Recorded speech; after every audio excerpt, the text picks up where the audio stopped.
Selamat datang di channel Nono Ganteng. Channel ini membahas alur cerita film anime Donghua versi novel. Bagi kalian yang gak suka sama spoiler film silahkan di skip video ini. Bagi kalian yang suka, ikutin terus channel ini karena bakalan upload setiap hari. Oke, jangan lupa like dan subscribe ya boy.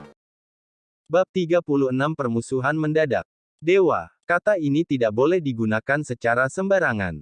Untuk klan biasa, ini adalah makhluk yang maha kuasa dan tertinggi. Selama era kuno, penduduk asli pertama memegang teguh keyakinan mereka dan memperhatikan persembahan yang mereka berikan kepada para dewa. Mereka percaya bahwa dewa pasti ada, dan di saat-saat yang paling penting, mereka dapat dipanggil untuk perlindungan. Faktanya, melalui Waiwaskein yang diperoleh oleh generasi berikutnya, terungkap bahwa apa yang berlutut dan disembah oleh suku-suku itu sebenarnya adalah makhluk unik dan kuat.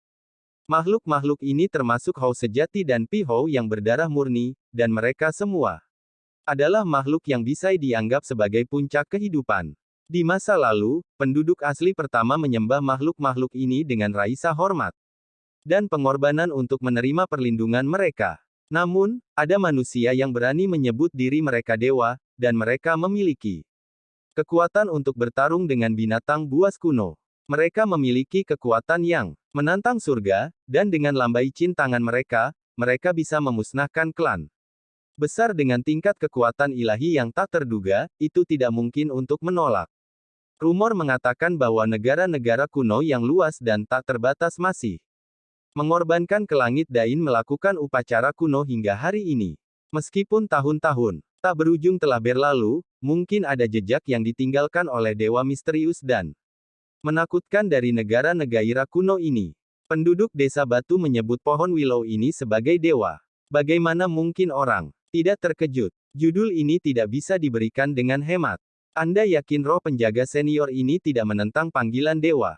Seorang anak muda, berusik sekitar 10 tahun dari klan Gunung Ungu bertanya dengan pertimbangan yang cermat. Tidak sama sekali, Dewa Willow baik hati dan selalu melindungi klan kita.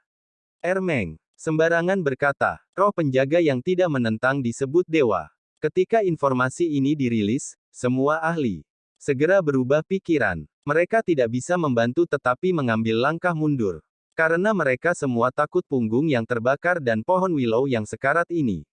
Tapi semua bentuk kehidupan yang menjadi roh penjaga klan manusia memiliki beberapa hubungan dengan dewa. Mereka bahkan bisa menjadi keturunan langsung dari dewa kuno. Mereka sangat takut dengan gelar seperti ini dan tidak berani memprovokasi dan mengejek dewa, semuanya menahan diri. Pohon willow di depan mereka memiliki ketidaksopanan untuk terus-menerus bertindak seperti itu, dan tidak menentang dirujuk sedemikian rupa. Ini membuktikan bahwa kekuatannya sangat menakutkan, dan kemungkinan besar memiliki kekuatan untuk melawan surga sejak lama, itu tidak peduli sama sekali. Tidak mungkin itu sebenarnya dewa kuno yang kekuatannya sudah menurun dan diambang kematian kan? Inilah yang dipikirkan banyak orang di kepala mereka tetapi tidak berani untuk berbicara. Menghadapi pergantian peristiwa ini, mereka semua merasakan penghormatan di dalam hati mereka dan merasa agak tidak nyaman. Mereka tidak lagi berani bertindak sesuka hati, dan mulai berjalan dengan hati-hati dan hati-hati. Namun, mereka masih merasa tidak pasrah, dan ingin memahami dari mana klan tersembunyi ini berasal. Mereka juga ingin mengetahui jenis kekuatan ilahi apa yang dimiliki Dewa Willow, dan artefak ilahi apa yang diberikannya. Orang harus tahu bahwa artefak yang dibuat oleh dewa kuno asli haruslah luar biasa dan menantang surga. Semua orang diam-diam berharap jika mereka mempersembahkan pengorbanan terbaik mereka, pohon Willow Cikain membantu mereka. Mereka dengan sopan mengatakan bahwa mereka ingin tinggal sebentar. Tetapi meskipun Si Linghu dan yang lainnya berpikiran sederhana, mereka tidak bodoh.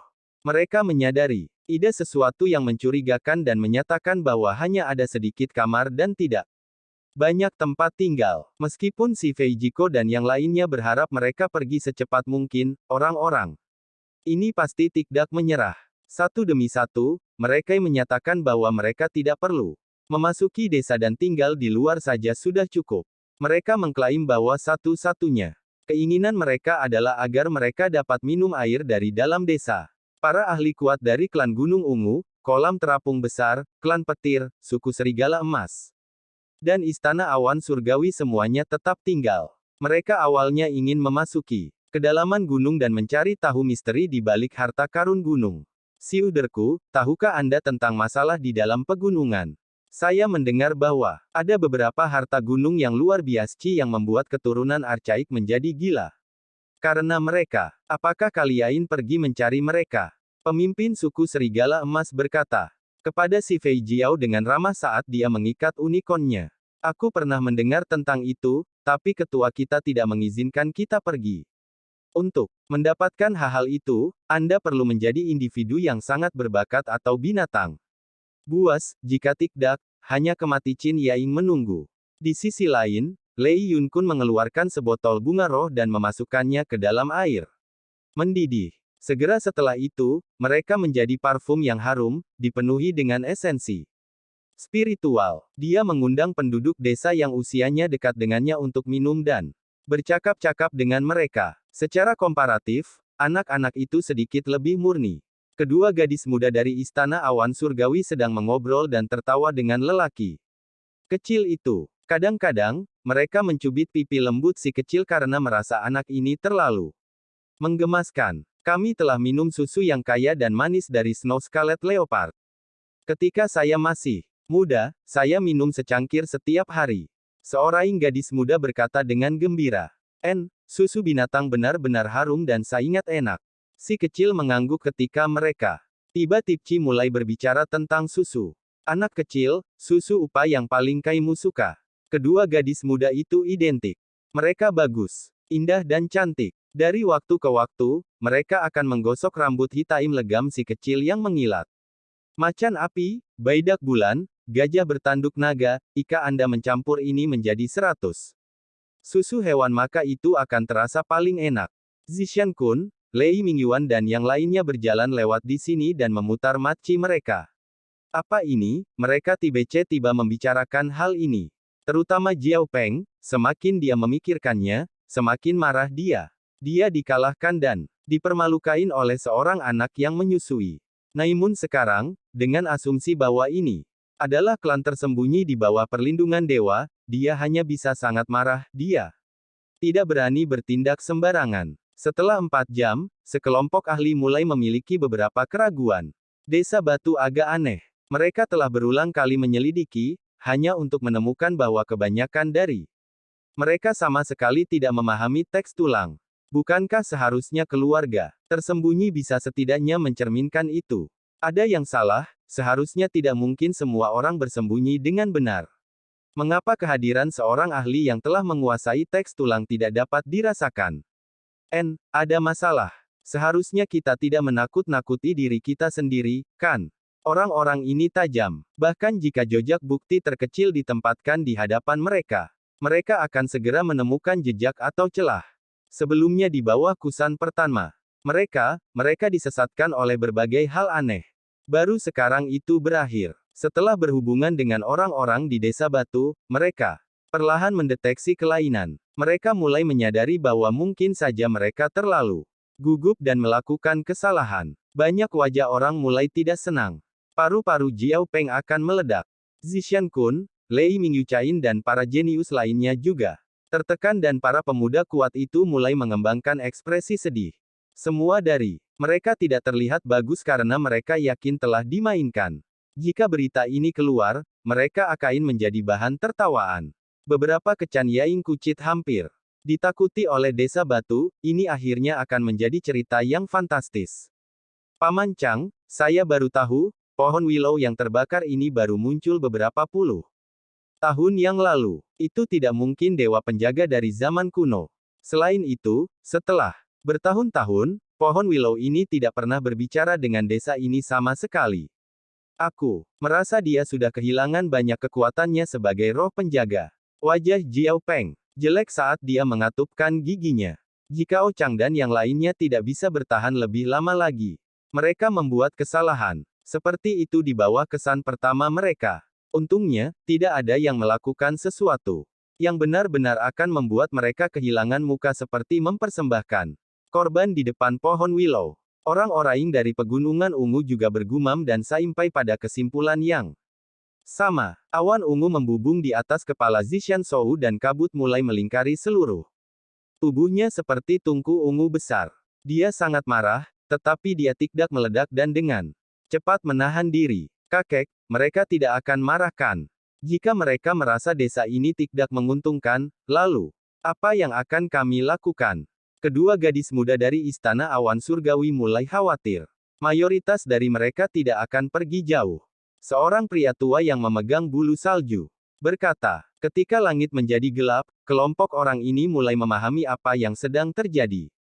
Mereka tahu bahwa mereka salah. Ini bukan keluarga tersembunyi, tapi mungkin saja mereka secara tidak sengaja mendapatkan bangkai Suanni. Setelah spekulasi ini terungkap, tidak hanya orang-orang dari Great Floating Pond, tetapi bahkan suku serigala emas mulai gemetar ketika mereka memikirkan tentang teknik berharga. Apa yang bisa dimiliki desa batu ini? Tanpa diragukan lagi, simbol primitif Suanni sangat berharga, dan bahkan klan besar pun akan mendambakan dan iri padanya.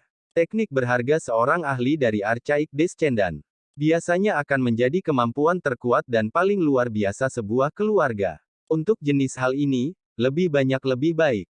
Selain itu, dalam keadaan normal, sebuah klan hanya akan memiliki satu teknik berharga yang sangat kuat dengan banyak kemampuan lain yang lebih kecil untuk membantu teknik utama itu. Justru karena mereka sangat langka itulah yang membuat mereka sangat berharga. Wei, kalian anak-anak liar terlalu banyak membual. Berbicara tentang mengejar unicorn dan membunuh roh penjaga, kamu tidak takut petir menyambar lidahmu. Wajah Jiao Peng sangat mengerikan saat dia menatap Ermeng, bocah hidung itu dan yang lainnya. Penduduk desa tercengang, terutama anak-anak. Mereka merasakan gelombang udara dingin. Bagaimana mereka bisa berubah hati begitu cepat? Sebagai orang jenius, mereka pasti sulit diatur, dan biasanya, mereka tidak bisa dijinakkan. Jiao Peng telah bertahan begitu lama, sekarang dia ingin menangani masalah dengan tangannya sendiri. Jiao Caing tidak menghentikannya untuk melihat seperti apa reaksi desa batu. Yang lain, menyaksikan dengan tangan terlipat saat mereka menyaksikan jalannya peristiwa ini. Terungkap, kakak, kenapa kamu tidak bisa melihat alasannya? Orang kecil itu berjalan maju dan mengulurkan tangan kecilnya untuk menghalangi jalannya. Dia menghadapi Jiao Peng sebelumnya dan tahu betapa sulit Nikai Delika menghadapinya. Dia takut dia akan melukai Meng atau bocah sengau itu. Jiko Peng masih muda, tapi sekarang Dica menjawab dengan muram, alasan. Kamu hanyalah bayi yang menyusui yang tidak mengerti bahwa di dunia ini, akal hanya bisa menjangkau sejauh mana kepalan tanganmu bisa.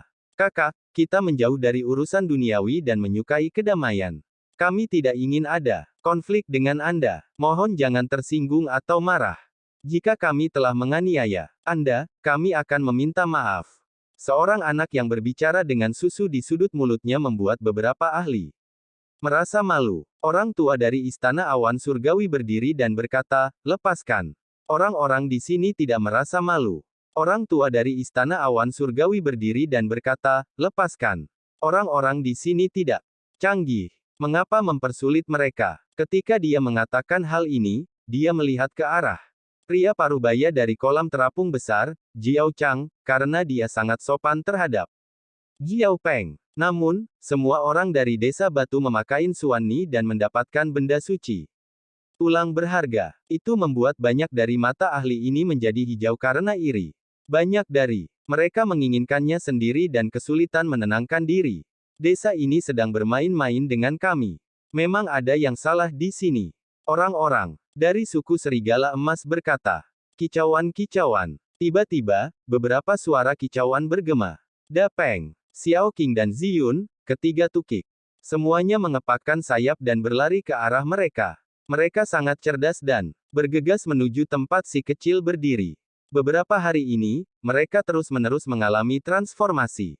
Setelah melahap daging, Suanni, burung iblis yang pembuluh darahnya kuat ini mendapatkan manfaat yang tak terbayangkan. Mata Da Peng menjadi emas, dan garis-garis indah muncul di sayap Xiao Qing. Sisik ungu Ziyun menjadi lebih indah. Tidak perlu menjelaskan. Setelah melihat ketiga tukik itu, mereka segera mengerti bahwa ini adalah burung langka yang tentunya mewarisi darah asli dari burung Elblis Archaik. Selain itu, mereka mengalami beberapa transformasi, jadi mereka bahkan lebih berharga. Ini adalah mangsaku, tidak ada dari kalian yang akan mencurinya dariku. Jiaolong berkata, dengan nada sombong. Dia melepaskan busur berharga dari punggungnya dan langsung menariknya sepenuhnya untuk menembakkan panah besi. Jiao Chang dari kolam terapung besar Titchak menghentikannya. Dia hanya menyaksikan, dengan dingin dari pinggir lapangan. Apakah menurutmu itu milikmu hanya karena kamu mengatakannya?